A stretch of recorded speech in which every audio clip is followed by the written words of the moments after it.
Bonjour, je m'appelle Rafael Pedemonte. Je suis un chercheur chilien et depuis l'année dernière professeur d'études hispaniques au département de linguistique appliquée à l'université d'Anvers. Pour être tout à fait honnête avec vous, je n'aime pas du tout le football.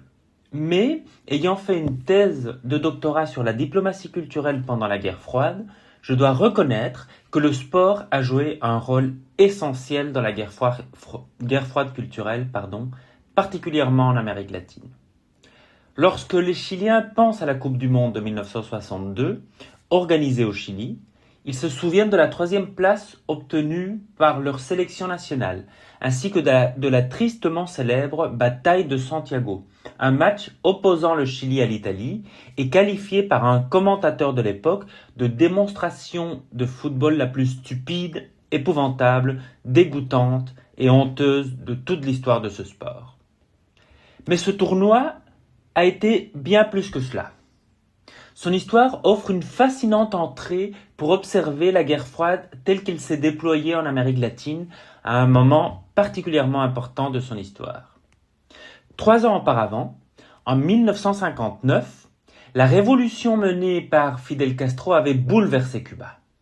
En avril 1961, Castro lui-même proclame le caractère socialiste de sa révolution, transformant ainsi de manière profonde tout le paysage politique régional.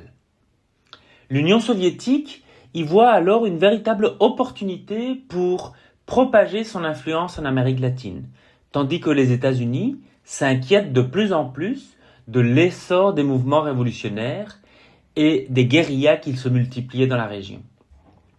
C'est dans ce contexte que le Chili devient un scénario inattendu, non seulement de compétition sportive et de football en particulier, mais aussi de confrontation symbolique et idéologique entre les deux superpuissances. De plus, pour les Chiliens, accueillir la Coupe du Monde en 1962 était aussi une source d'immense fierté. Le pays était souvent décrit comme el fin del mundo en espagnol, la fin du monde. Une nation isolée et située à l'extrémité méridionale du continent américain. Pourtant, durant un mois en 1962, le Chili cesse d'être el fin del mundo pour devenir le cœur du monde. Cette réussite était d'autant plus remarquable que le Chili avait obtenu l'organisation du tournoi face à son voisin argentin, une puissance bien plus importante dans le contexte latino-américain. Comment cela a été possible ? Lors du congrès de la FIFA en 1956, le président de la Fédération chilienne de football, Carlos Didborn, prononce ce qui allait devenir la phrase la plus célèbre de l'histoire du football chilien. Répondant aux critiques selon lesquelles le Chili ne disposait pas d'infrastructures nécessaires pour organiser une coupe mondiale, il déclare « Porque no tenemos nada, queremos hacerlo todo ». Parce que nous n'avons rien, nous voulons tout faire. Cette déclaration constituait une réponse directe à l'argument avancé par les représentants argentins devant la FIFA, selon lequel nous pouvons organiser la Coupe du Monde demain. Nous avons déjà tout, disaient les Argentins. Cependant, le choix du Chili reflète également la réputation de stabilité politique dont jouit le pays. Depuis le début des années 1930, le Chili dispose de l'un des systèmes démocratiques les plus durables et stables en Amérique latine. Ses représentants, vis-à-vis de la FIFA, mettent en avant justement cette tradition de tolérance politique, et notamment envers les partis de gauche et les syndicats, un argument finement destiné à séduire les pays socialistes d'Europe de l'Est et en particulier l'Union soviétique. Cette stabilité contraste très fortement avec la situation politique agitée en Argentine, où un coup d'État en 1959 avait entraîné une période de violence, faisant y compris de nombreuses victimes. Dans l'ensemble, le Chili apparaissait de plus en plus attractif aux yeux des stratèges soviétiques de l'ère post-stalinienne, mort en 1953. Contrairement à de nombreux pays sud-américains, il semblait, le Chili, offrir la possibilité d'une accession de la gauche au pouvoir par la voie électorale plutôt que par la voie armée ou celle des guérillas. Le dirigeant socialiste Salvador Allende s'était présenté déjà 2 fois aux élections présidentielles avant 1962 et le Parti communiste chilien, fidèle à la ligne stratégique indiquée par Moscou, défendait une transition pacifique et électorale vers le socialisme. Pour les responsables américains, cette perspective était pour le moins inquiétante. Les États-Unis ne participaient pas à la Coupe du Monde, mais Washington suivait de très près les évolutions politiques chiliennes. Le président John Fitzgerald Kennedy venait de lancer d'ailleurs l'Alliance pour le progrès, un ambitieux programme d'aide économique et de développement destiné à encourager les réformes en Amérique latine tout en réduisant l'attrait des mouvements révolutionnaires inspirés par la révolution cubaine. Le Chili était l'un des principaux bénéficiaires de cette alliance pour le progrès. La Coupe du Monde offrait ainsi une occasion idéale aux 2 superpuissances pour mettre en scène leur influence à travers la diplomatie culturelle. L'Union soviétique, d'ailleurs, n'arrive pas au Chili qu'avec une équipe de football. La délégation comprenait également le célèbre ballet Beriochka, un ensemble renommé pour l'élégance de ses costumes et ses chorégraphies ensorcelantes. Le public chilien a été conquis. Les représentations ont attiré une attention considérable et contribuent aussi à diffuser une image positive de la culture soviétique au Chili. Le succès est tel que le ballet Beriochka reviendra au Chili quelques années plus tard. Les diplomates américains observent cette situation avec inquiétude.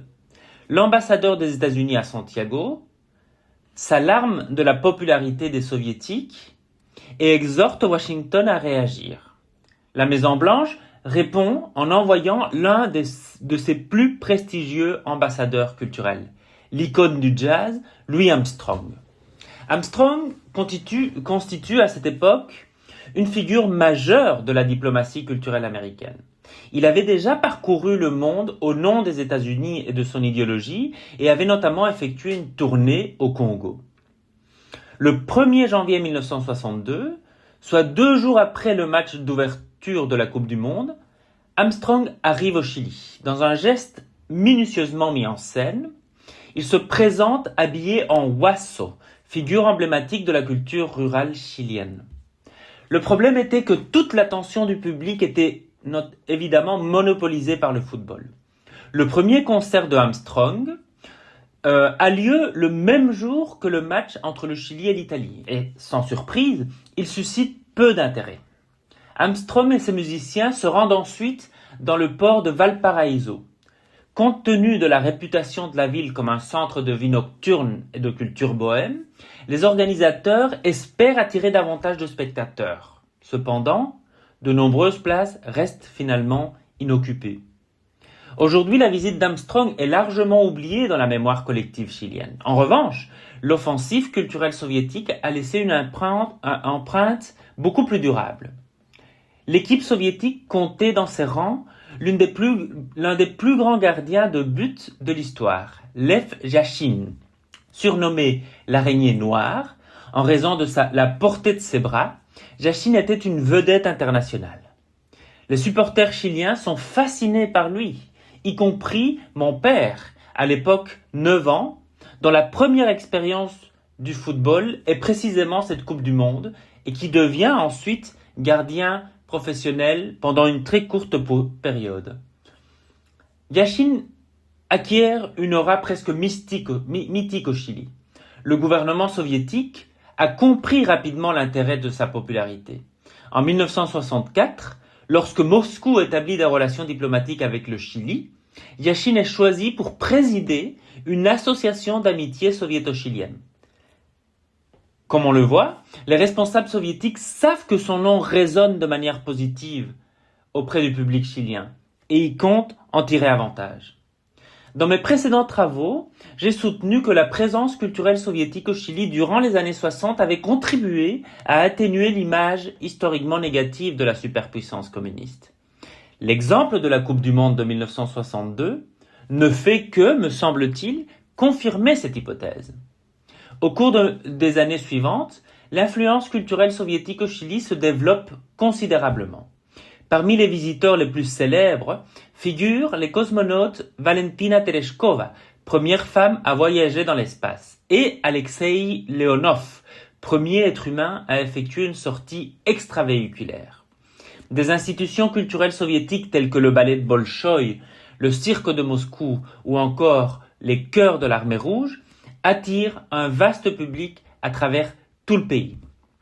Cette présence culturelle, cette diplomatie culturelle atteint son apogée en 1970, lorsque Salvador Allende et la coalition de l'Unité populaire arrivent au pouvoir par les urnes. Les relations entre Santiago et Moscou se renforcent considérablement. Allende lui-même dira un jour que l'Union soviétique était le frère aîné d'un point de vue idéologique du Chili. Pendant une brève période, donc, le Chili devient l'un des partenaires les plus importants de l'Union soviétique en Amérique latine. Mais ce chapitre prend fin de façon brutale en 1973, quand le général Augusto Pinochet dirige le coup d'État militaire qui renverse définitivement le gouvernement d'Allende. Ainsi, les relations diplomatiques et culturelles avec l'Union soviétique sont interrompues et une nouvelle étape politique commence. Avec le recul, la Coupe du Monde de 1962 révèle un aspect essentiel de la guerre froide. La rivalité entre les États-Unis et l'Union soviétique ne se jouait pas seulement à travers des alliances militaires ou des aides économiques ou en affrontements idéologiques. Elle se déploie aussi dans des domaines tels que la culture, la musique, les arts et bien sûr le sport. Au Chili, le football est devenu une scène privilégiée de cette compétition mondiale.